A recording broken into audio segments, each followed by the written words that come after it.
안녕하세요. 반갑습니다. 이웅영 강사입니다. 이번에도 워크북 1분 컷 진도로 나가볼게요. 257번 문제는 1번 지문을 여러분들이 이따가 보여줄 텐데 저번에 봤던 지문과 연결이 돼 있어요. 그래서 너무 멀리 가네. 이거예요, 이거.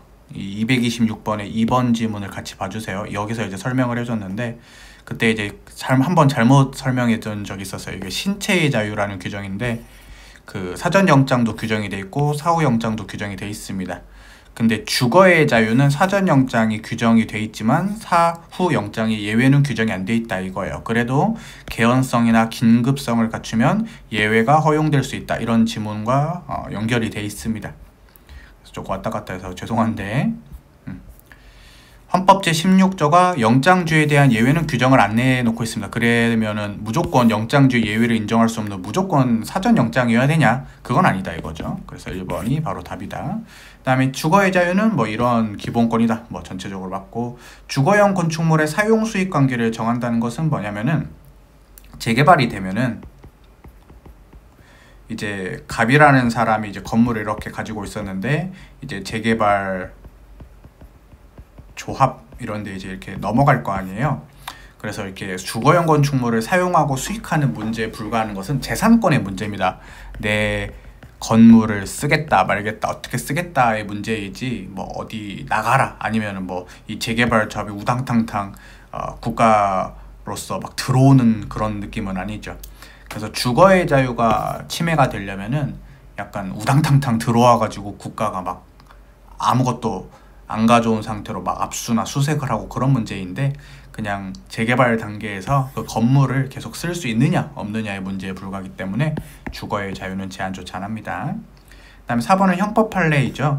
점유할 권리 없는 자의 점유가 대표적으로 뭐가 있냐면 월세방 계약이 끝난 상태인데 그러면은 그 집주인이 막 들어가도 되냐? 그건 아니에요. 그래서 권리자가 그 권리를 실행한다 해가지고 법에 정해진 절차에 의하지 않고 그 월세방에 쳐들어가도 주거 침입죄가 성립을 하는데, 물론 이제 여러분들 월세를 안 낸 것도 잘못이지만 이런 집주인도 좀 조심을 해줘야 된다는 것이죠.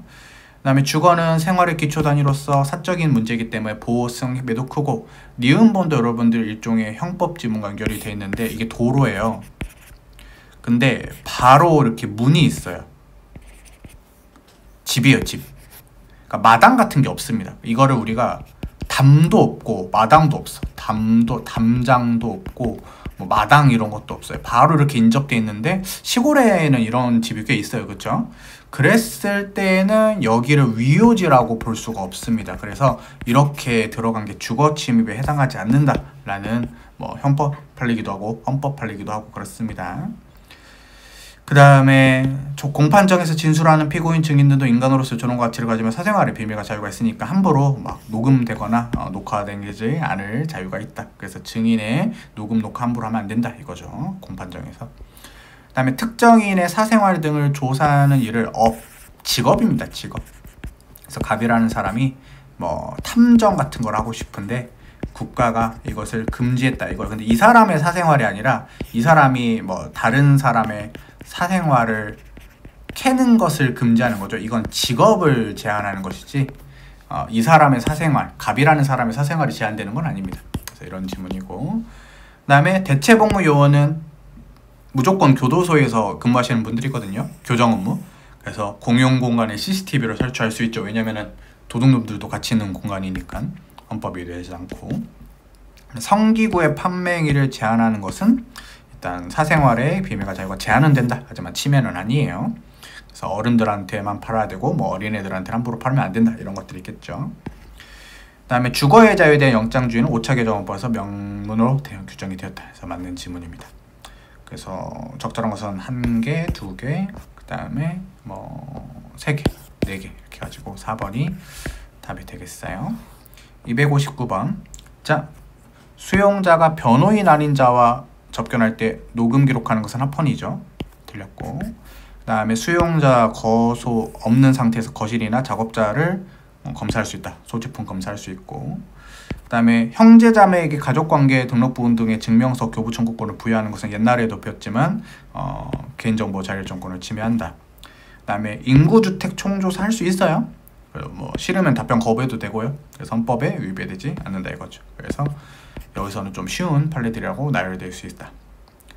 그 다음에 A 시장에게 B 경찰서장 요청에 따라서 이렇게 이름, 생년월일, 전화번호, 주소 등을 제공한 행위는 합헌이에요.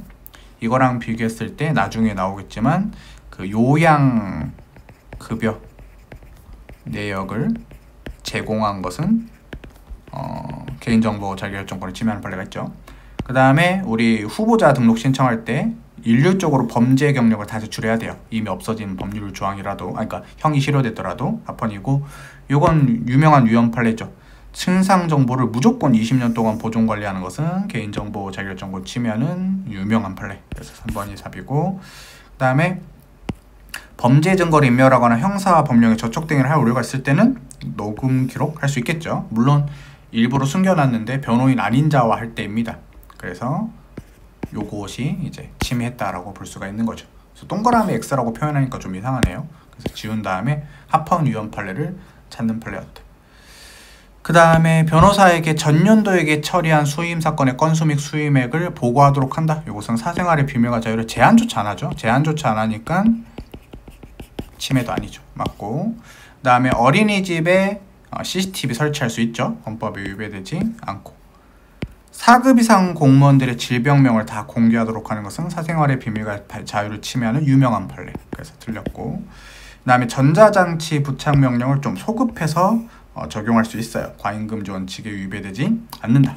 그래가지고 쉬운 판례들로 나열이 되어 있습니다. 그 다음에 262번에 공개된 게시판 대화방에서 글 쓰는 것은 사생활의 비밀과 자유의 문제가 아니죠.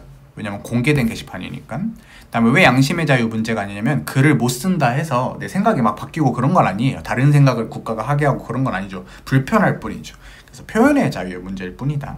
그래서 맞는 지문. 그 다음에 헌법 제17조는 모든 국민은 사생활의 비밀과 자유를 침해받지 않는다라고 규정하고 있는데, 국가가 자유롭게 내가 사생활을 자유롭게 형성하고 방해하지 마, 금지하지 마, 이거는 이제 자유예요. 그 다음에 내 사생활 영역을 들여다보지 마, 이거는 비밀이에요.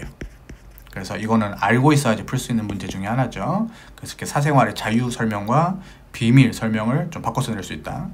그 다음에 여러분들 법원에 제출명령 있을 때는 여러분들 당연히 금융거래 정보를 공개할 수 있도록 하죠. 그러니까 갑이라는 사람이 일이라는 사람한테 돈을 달래, 빌려줬으니까. 그러면 돈을 빌려준 입금 내역이 있어야 될 거 아니에요. 이런 거를 공개할 수 있도록 한 것은 합헌이다. 그 다음에 선거운동 과정에서 나를 보호하기 위해 대외적으로 해명을 하는 것은 대외적으로 해명하는 거니까 사생활의 비밀과 자유에 따라서 보호되는 범주를 벗어났습니다. 내밀한 영역이 아니죠. 그래서 맞고, 그 다음에 사생활의 비밀이란 사생활에 관한 사항으로 일반인의 감수성을 기준으로 했을 때 공개를 원치 않을 사항을 말한다. 맞는 지문이죠. 그래서 2번을 답이라고 할 수가 있겠습니다. 문제 쉽죠? 그 다음에 교육감이 뭐 졸업생 관련 업무를 위해서 이런 정보를 교육정보 시스템 뭐 NEIS라는 프로그램이 있는데 여기다가 저장하는 거 헌법 위배되지 않고, 개인정보 자기결정은 헌법에 명시가 안 돼 있죠. 이런 거는 다 알고, 그다음에 3번이 답이네요. 전체적으로 이런 것들이 사생활의 비밀과 자유와 관련된 내용들이다. 그 다음에 마지막 문제를 한번 풀어보면, 자동차 안에서 이루어지는 활동은 사생활의 영역인가? 띠용이죠. 운전할 때 운전자가 자석안전띠를 착용하는 게 사생활 영역의 문제가 아니다. 그럼 사생활의 비밀과 자유는 제한조차 안 되죠. 여러분들 기본권이 제한이 돼야지 과잉금지 원칙을 심사할 수 있는데, 기본권이 제한조차 안 된다면 과잉금지 원칙, 비례 원칙을 심사할 수 없습니다. 그래서 틀린 지문입니다. 그래서 답은 3번입니다. 사비자나 개인정보 자기결정권은 좀 쉬운 문제들로 구성이 되어 있네요. 뒤쪽에는 또 최신 판례가 많이 나옵니다. 오늘은 여기서 마무리 짓고요. 또 264번부터 열심히 해볼 수 있도록 하겠습니다. 다음 시간에 뵙겠습니다. 고맙습니다.